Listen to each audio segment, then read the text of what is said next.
Boa tarde, esse é um trabalho de projetos mecânicos sobre a transmissão da bicicleta.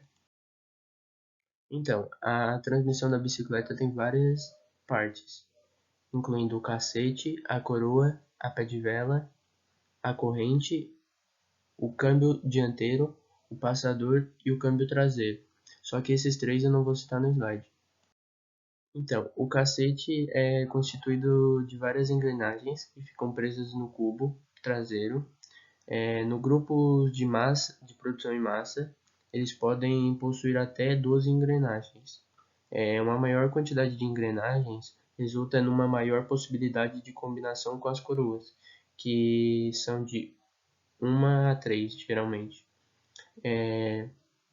E ao multiplicar o número de engrenagens do cacete com o número de coroas, a gente obtém a quantidade de marchas da bicicleta. Por exemplo, uma bicicleta que tem 9 marchas e 3 coroas.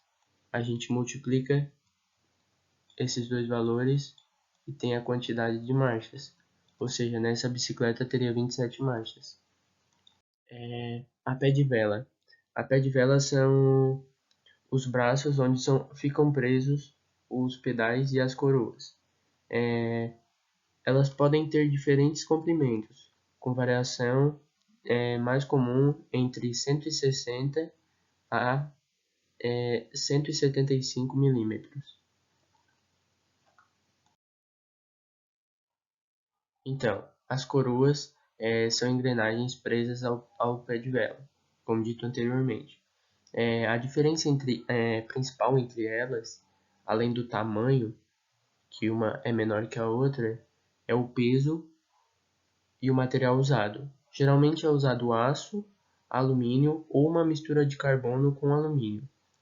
No ciclismo de estrada, a maioria das bicicletas tem duas coroas. Então, as correntes ligam as coroas aos cacetes e fazem a transferência de força da pedalada para as rodas. Elas possuem como diferença material e o peso. Algumas delas possuem designs vazados pela diminuição do peso.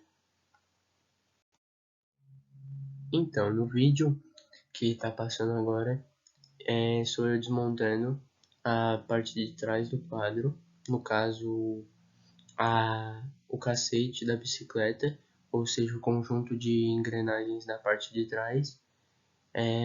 Então, eu resolvi desmontar essa parte porque para ter uma noção de quantas engrenagens tinham na parte de trás, no cacete, e para fazer a contagem dos dentes para realizar algumas contas, para ter uma noção